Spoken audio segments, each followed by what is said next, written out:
So, Jono, it's a late victory. We've seen many of them in our time here, but first, what do you got to say about that?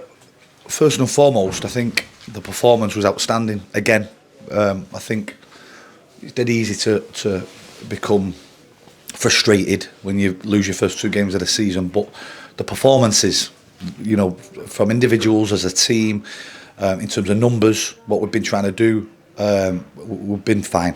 And I mean that. We've played some great stuff. The stats back that up from an analytical point of view. And we've said to the lads, if we can keep performing in the same manner as them first two games, the results will come. Now, listen, I'll be honest with you. When you're 1-0 down at home against Worksop and you're playing like that, you start to think and worry if you're cursed, especially with some of the decision makers as well from the officials or the official. But our performance today for 70 minutes of that game was absolutely unbelievable. It was as good as we've played since we've been at the club. And I'm just dead pleased for all the players, for all the staff, for my best pal, that the performance this time has been backed up by the 3 points and the win. I was going to say, is that the big thing? You could say the performance has matched the result at the end of it. Yeah, because it's great. And I'll be honest, if it had finished 1-1 or we'd lost one, I would have still stood here and said, everything's fine. And it wouldn't have been one of them gifts coming out, pretending that the house is on fire and everything's okay. We've been performing, and that's all we ask of the lads. We know, with the personnel that we have at this football club, if we play the way we want to play, the results will come. We can't win every game. There's 3 outcomes in a game of football: win, lose, draw, and you've got an opponent trying to stop you. So from our point of view, we try and play a certain way. Some days it'll have us winning, like today. Some days it'll have us losing, like the Spennymoor and Buxton game. But the pleasing thing for us is that we're very consistent with what we're trying to do. We're very consistent with the amount of chances we're creating. We're very consistent with the way we're defending. Unfortunately, it hasn't been very consistent with the results so far. So to back it up with the result and the performance, obviously, is exactly what we were looking for. Obviously, to what we saw out there, they tried to make it a battle. Did you feel like we matched them in that kind of fighting spirit? Yeah, but they're better than that as well. And I do take your point and totally understand where you're coming from. They are the biggest team you're ever going to come up against, and that's how they recruit. But they're not just big lads. They've got some top footballers. Liam Hughes, Jordan Burrows up top are proper players, proper centre forwards. But you look all across the team.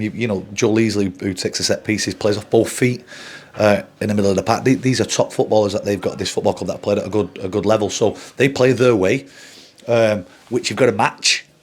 But from our point of view, we didn't come away from what we were trying to do. I thought the back three, defensively against the two centre forwards and Aaron Martin when he came on, were unbelievable. Honestly, I thought they were absolutely fantastic.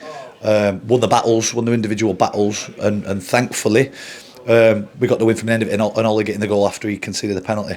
What I will say is, whilst we were on top in the first half, the decision to not give us a penalty.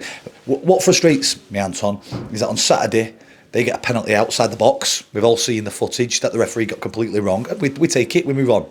Then tonight we get a penalty inside. We get a foul inside the box, and he gives a free kick outside the box. And it's me, because I'm a bit deluded, start to wonder or start to take it personal sometimes.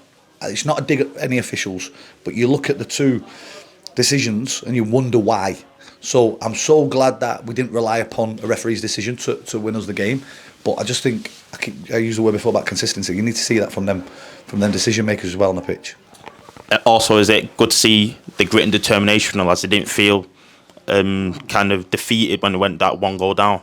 No, because we don't ever get like that. Them lads aren't. You can see what it meant to them at the end. We just keep playing our way, and I don't want it to sound like I think we're Man City or Barcelona. We're not playing that type of way.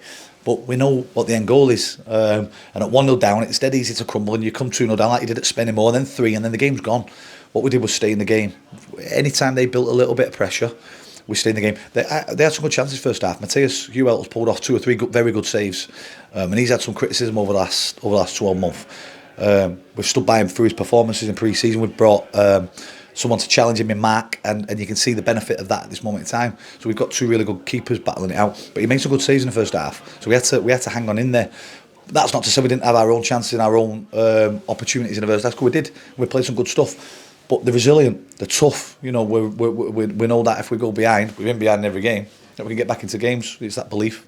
And then, obviously, last but not least, the absolute racket the fans made, especially towards the back end of that second half. They were electric.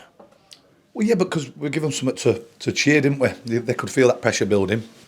You could see they wanted that on Saturday. They were behind us, and then when a goal goes, and especially the second goal goes, it deflates everybody. So it's dead important to us that we get everyone, giving them something to cheer about. They started singing at 1-0 down because they felt it was coming. So when we had that momentum and getting that goal at the time we did, it was unbelievable noise, weren't it? And to get the crowd that we're getting on a Tuesday night, by the way, is top. You're getting 730, which is far and outweigh beyond what they were even averaging on a Saturday game 2-3 years ago. So we've got a really good core group of supporters now, which is what we're trying to do. Saturday was a great crowd, and hopefully with the performances and results, we keep building it.